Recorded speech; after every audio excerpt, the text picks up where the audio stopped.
it is that time of year. It is Thanksgiving, soon to be Christmas.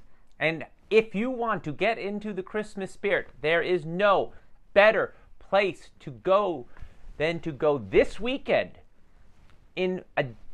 on Saturday and Sunday, the 22nd and 23rd. Why? Because I don't think anymore. I don't write things down on paper. My phone tells me everything. And when your phone gets that important in your life, you need to go back to some traditions where it wasn't about connecting or meeting or chatting or texting. You have to get back to good old Christmas traditions. And what better place than the Danish Seaman Church in Brooklyn? And I've been there last couple years, and I have found it just fantastic. And I'm not even going to try to do anything special. We're just going to look at how much fun I had last year. So here I am, on my way to the Seamens Church, and you will tell that I'm not only do I have great anticipation, but I had a great time. I am with Danish girlfriend right here, who doesn't like to be seen or heard. And Danish girlfriend is taking me to the Danish Seaman Church for the Danish Christmas fair. And it is a delightful thing. We're going to get some tasty treats, maybe some gifts, and have an Aebleskiver and mulled wine. But we have to take the subway in order to get there and that makes it kind of an adventure, which is quite nice. So we're going to continue. We're at a stop here, people coming in and out, and we're not here. So we've got a few more stops till we get to where we're going.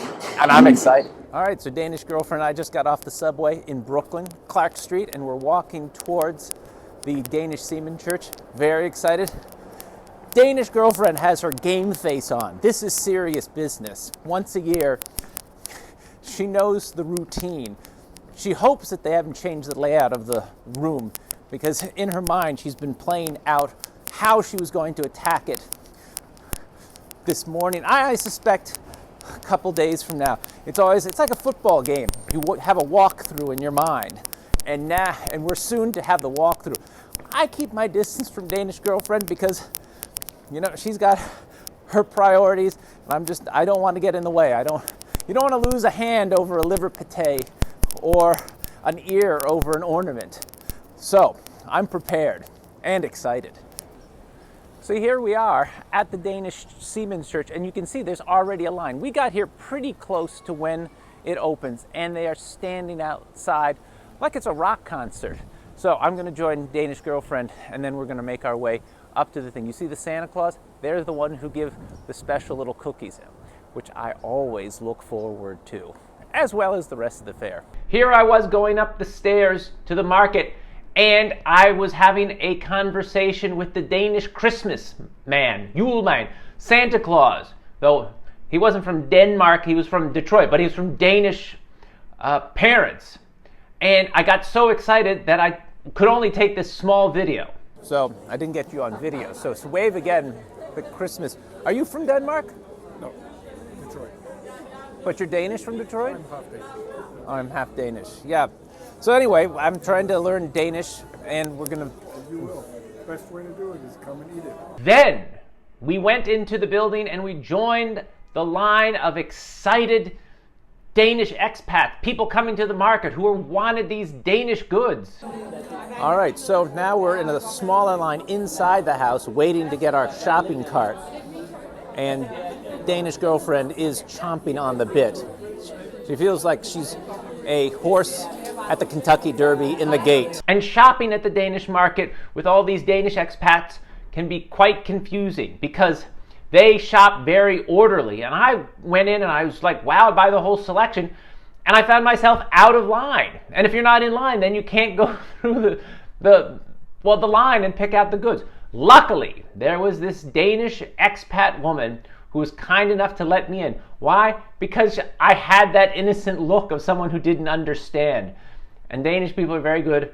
They probably wouldn't let a Dane in, but they would let, a confused American into the line. And I did. And we went around and saw all the things that they had for sale. The Nisse candles, the chocolate the cookies. All right, there's the checkout line. You saw Danish Girlfriend for just a bit, and it is chaos, but controlled chaos.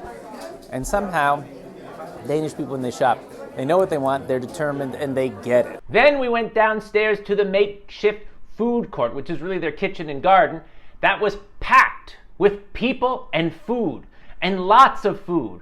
There was Aebleskiver and mulled wine, and pastries, and hot dogs, which was delicious. I'm tossing you the Danish Girlfriend is over there while we are eating our hot dog, Danish hot dog. There's a bit of a we had a bit of a malfunction there, and I can't quite see the hot dog, but so we're having this with our mulled wine, and we had Aebleskivers, and then we have the flitstick, right? Fliskesteg sandwich, which we'll have that at Christmas.